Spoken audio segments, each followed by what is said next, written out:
Sveiki visi, taigi ilgą laiką nerašiau jokių video, nedėjau jokių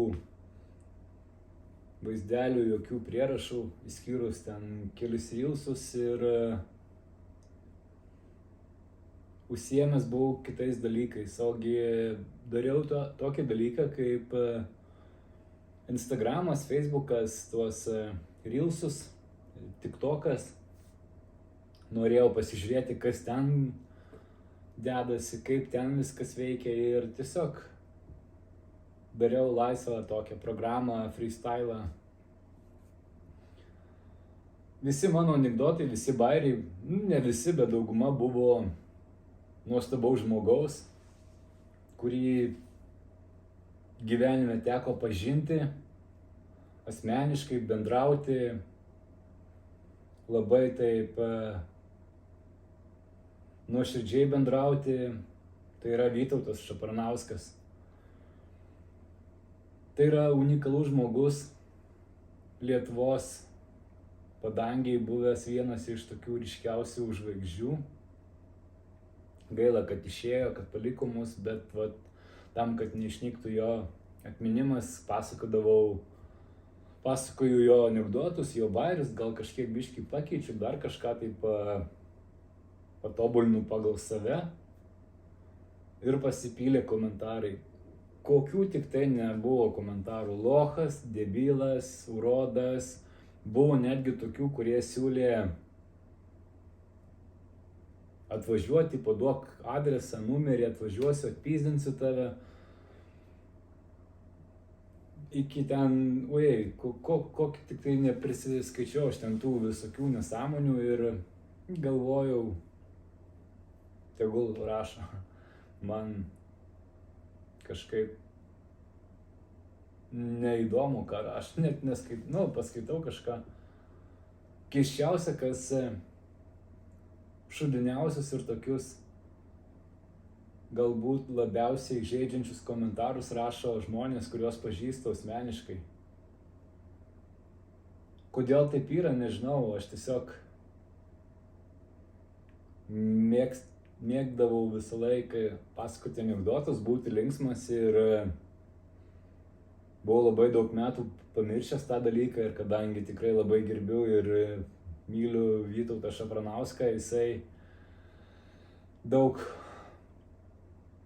akimirkų gerų suteikęs ir tiesiog pasakoju jo anekdotus ir pasipylė toks šūdas, taip, bet nekreipiu jų dėmesį, važiuoju toliau ir manau, kad greitu laiku pasikeis viskas, kadangi labai intensyviai galvoju, kaip čia daryti toliau, ar pirkti audio įrangą, mikrofonus, nes radau už 130 eurų neblogus mikrofonus Saramonic, ten biškį senesnio modelio, bet man kaip tik būtų ir profesionaliam fotoaparatui linzė. Jau žiūrėjau, viskas išeitų apie 400 eurų ir būtų labai geras garsas, vaizdas ir visa kita.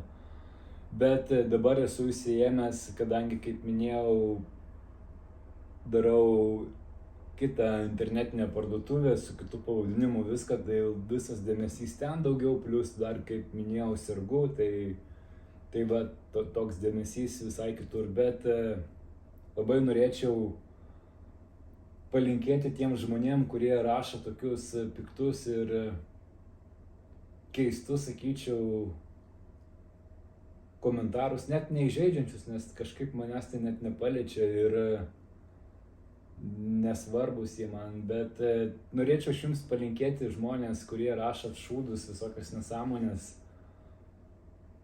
pagalvoti, kad galbūt yra žmonių, kuriuos tie komentarai paliečia, kuriem tai gali sulaužyti ir sugriauti gyvenimą. Man asmeniškai, man labai buvo sunku nuo vaikystės, kai mane visi stengiasi parodyti, koks aš urodas, koks aš blogas esu, koks aš ten netikęs ir visa kita.